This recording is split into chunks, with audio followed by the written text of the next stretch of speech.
before you continue, so as a human being, you must have a human will, otherwise you're not human. Good.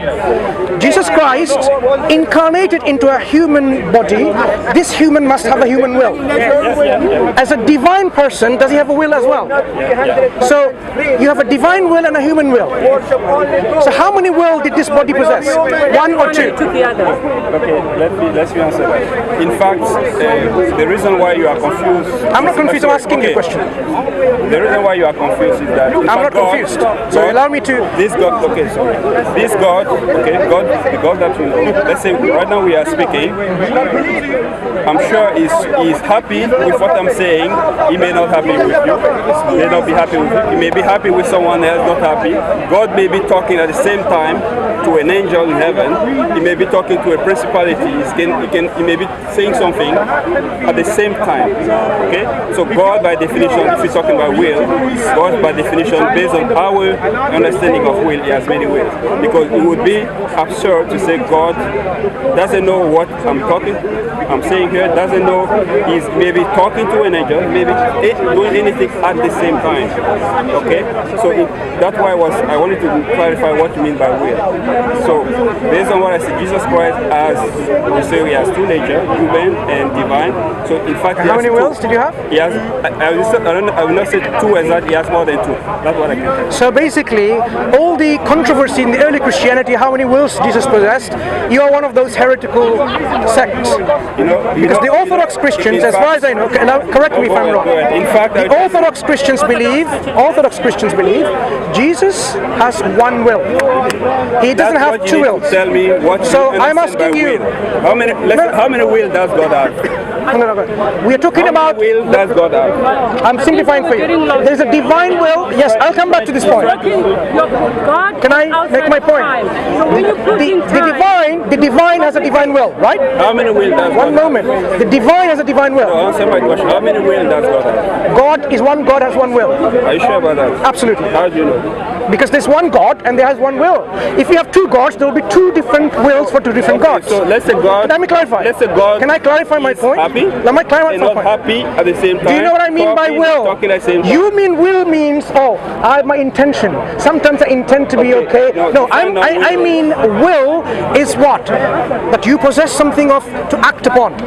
Your intentions. Possess something of an ability to act. I'll define will. It's ego. Okay. An ability. Who are you? Are you a Muslim or a Christian? Do not go into confusion. Wait, right. Let the discussion continue. The discussion is this: the divine, however when it becomes happy or sad or angry, he has a divine will. However that is manifest. How many is it? Look, the divine possesses will, right? How many will? Excuse me. Does the divine possess a will? He's not happy. Okay. Look at, he's not happy. I just told you. Happy with me now. Yeah. He's not happy over there. Where you get lost? When Christ said, not according to my will, but according to your will. So that is talking about the divine will. One moment. Christ said, not according to my will, but according to your will. Yeah. Tell me what this will means here. It's the divine will. How many? How many divine wills? He came for a purpose. No, I don't want to know your purpose. You are interrupting. How many will? Is this how you take over the discussion unless I'm interrupted? He's talking about when he came. Is Amir? Sorry? Your name Amir? When he was coming, he has a mission. And the mission was established by who? By this infinite reality God. That's what he's talking about. So he came for a mission. Imagine, it's like... Let me finish. No. Before you finish, let me tell you. Before you finish, which I will give you the time to finish. I clarify this in 2 minutes. One moment. No, it's going to be clear. No. One moment. It's going to be clear. How long do you think he's been here in the discussion? 5-10 minutes? 5-10 minutes, right. Yeah. The question that you're supposed to answer, look, the reason why you keep on... I will come back to the point. Excuse me, please. This is why I say you're not actually dealing with the subject matter. The question I asked the lady Denise here was what? I already answered. No, you haven't. The question I asked about this: can your concept of God, who is eternal and everlasting with no end, cease to exist? You came to volunteer to. I was not there. Excuse me. No. Excuse me. You came volunteering to answer that question. That's why you came. And now look what we're discussing. We've gone to every single other tangent. Based on what you said. No, excuse me. No. Every single other tangent. So now, let me ask you once more, and then we can go to the other subject. If you believe God is everlasting with no end, in your belief, can He cease to exist? Can He choose to cease to exist? Okay. In fact, if you answer, then I can go to Denise. can you give me time to answer without? Go ahead. I didn't say yes or no. Answer with explanation if necessary. Okay, in fact, it would be a logical contradiction based on the law that God gave us in that realm.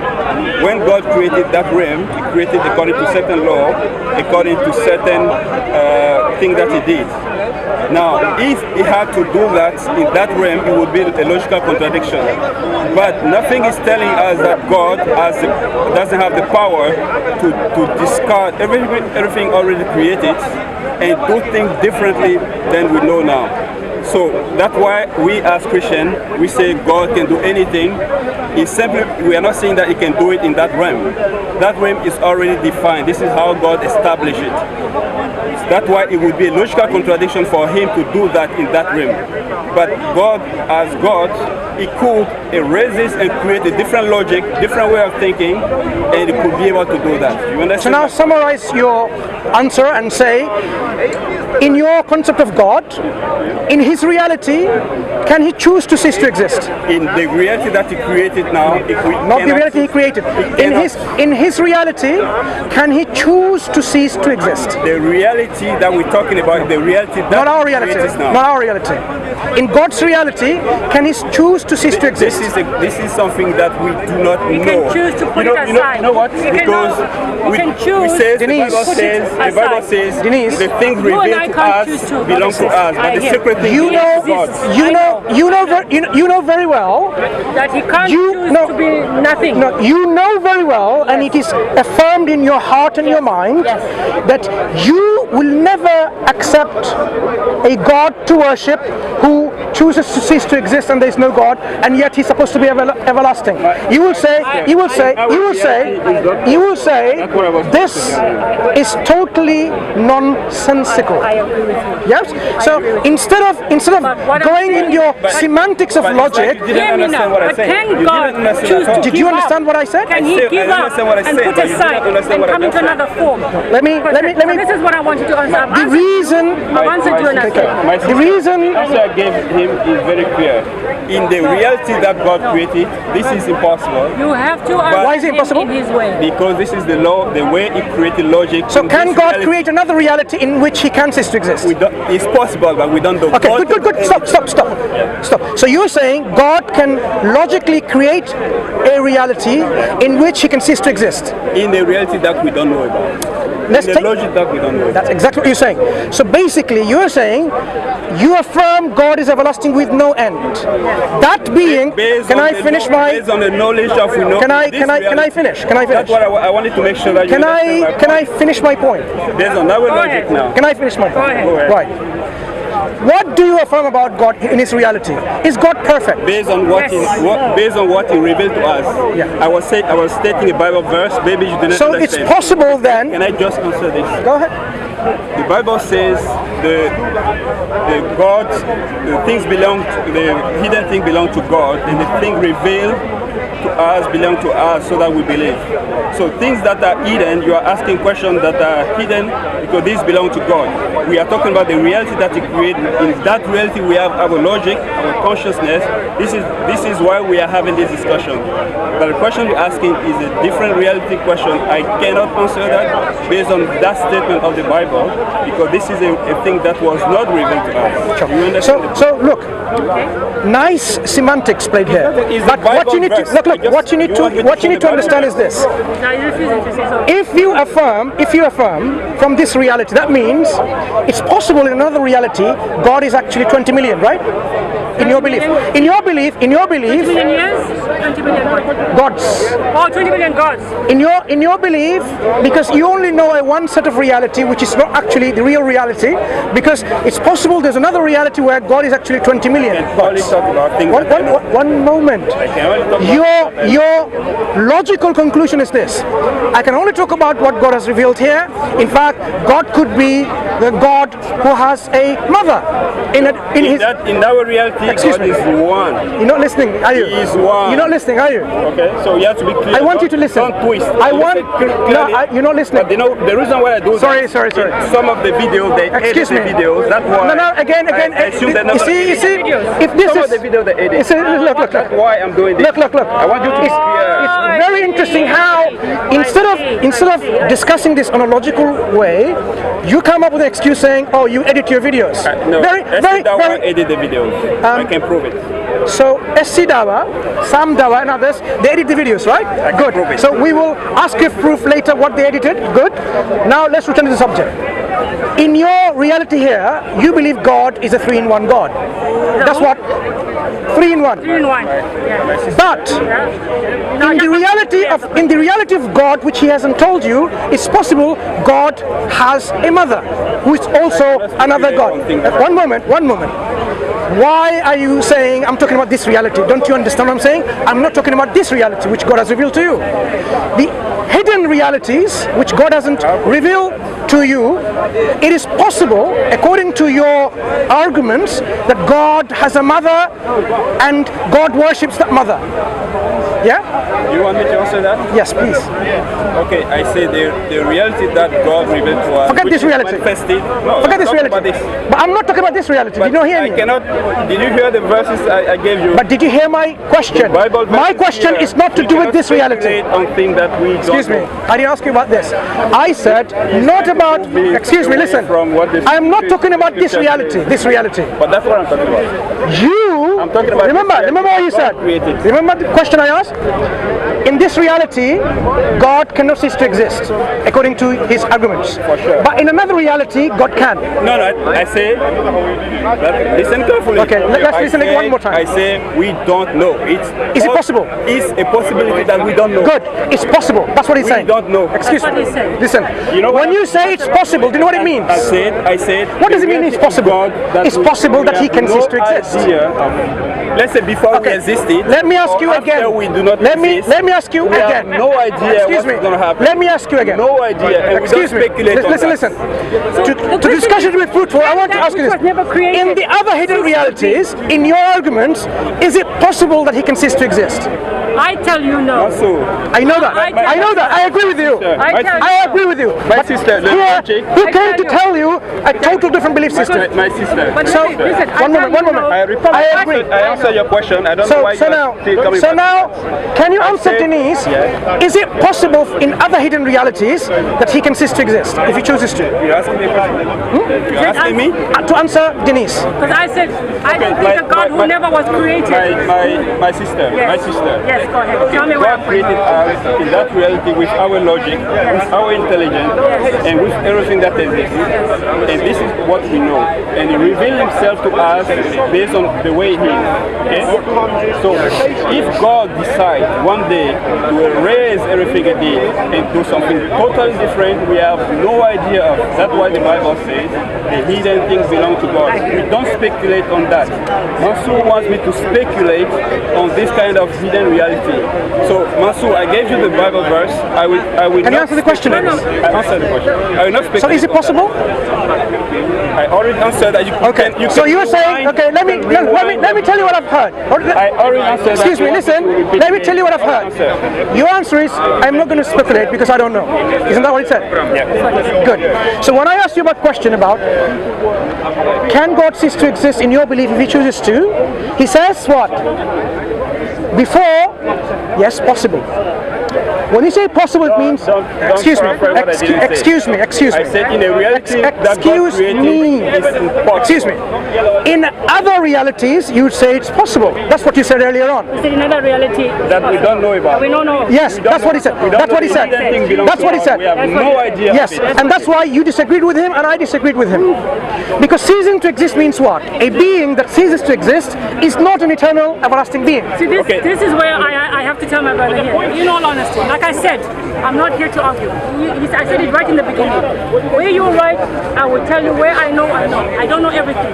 But from what God says about himself, the one who, Alpha and Omega, beginning, no end, beginning and no end. But he entertains end. He said, and that's why I'm going. By what he said, I have no beginning and I have no end. Good. Right. Therefore, in that light, I have to answer you and say, he has no end. Good. Yes. So far, I agree with you. So I agree with you, Denise. Now, because in this reality, why is it not possible for God to cease to exist in this reality? In this realm? In this realm? Yeah. He doesn't. Be a logical contradiction. No. Where we started from? That's what he's saying. Where we started from. And I want you to remember, I said to give up is not to say you don't exist. It's to take another form. And that's where we got stuck. And I said, no. I'm not saying about giving up. I'm saying being non-existent. And I said to you, that doesn't happen. Why not is the question. Because he said, because it's illogical. He said, illogical? Because it would be illogical what he said. Illogical? Good. Illogical. Okay, let's understand what you mean by illogical. But that doesn't mean he can't give up. Please.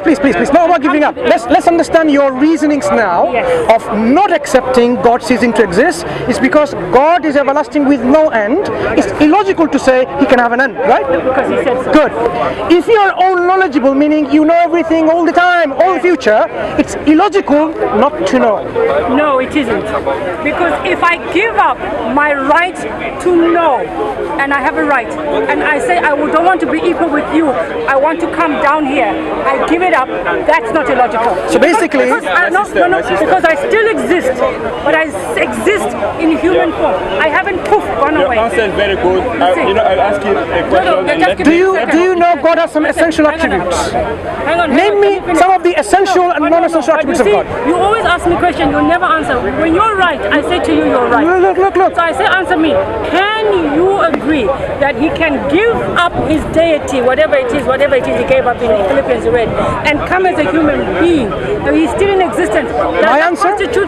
My answer is a perfect God can never be other than perfect. The moment he becomes imperfect, he wasn't perfect to begin with. A God who is unknowledgeable, by definition, can never be less than unknowledgeable. If you have a being that becomes less than unknowledgeable, they were not unknowledgeable to begin with. So let me explain to you about the Joseph aspect. Let me explain to you about the Joseph. We're not going to go to Joseph. We're talking about a belief about God, about Jesus. Can I ask you a question after that? You are mixing up the word imperfect. Sorry? Imperfect. You are not understanding that to give up my deity does not make me imperfect. The imperfectness is because of the sin of Adam that came through. That's why he didn't have Joseph as his father. What makes God perfect? What makes God perfect? He is. No. You remember what you said, Denise? Yes. God can give up his attributes of perfection. Yes. So which attributes of perfection can he give up? You're saying God's attributes, are they perfect to begin with? Yes. Good. So if he gives up his attributes, are they still perfect? The attributes are still perfect. Yes. But if he gives them up? Yes. Attributes are still perfect. So to give up doesn't mean the attributes become So God can separate himself from his attributes? Yes, in your belief? He gave up. Yes, he gave up. So you're saying we have a God who exists with his attributes which are inherent within him, but he can actually give up his attributes. Oh, he's already done that. Yeah? And it makes sense to you? Yes, it makes sense. So God is so loving. Let me bring this example again. He had to come down into please. Let me bring this example again. Does not exist. So you have God who is, one of the attributes of God is loving, right? Loving. So God can can give up his attributes of love and become less than loving. Okay. Yeah? One moment. God, according to your belief, can give up his attribute of love and be less than or loving. You showed me in Philippians. Not less than loving. No, you see. But you said so, you can. No, my brother. So you cannot. No, my brother. No, now listen to me carefully. Cameras, listen to me. To give up your attributes does not mean that they are imperfect or they are unlovely or unlovely. To give them up means nothing of that. If I give up my child, doesn't mean that I'm unloving, uncaring. There's a reason. No. Maybe you didn't understand my point. No, I understood, because you are equating. What does it mean giving up? You are giving up. What does it mean giving up?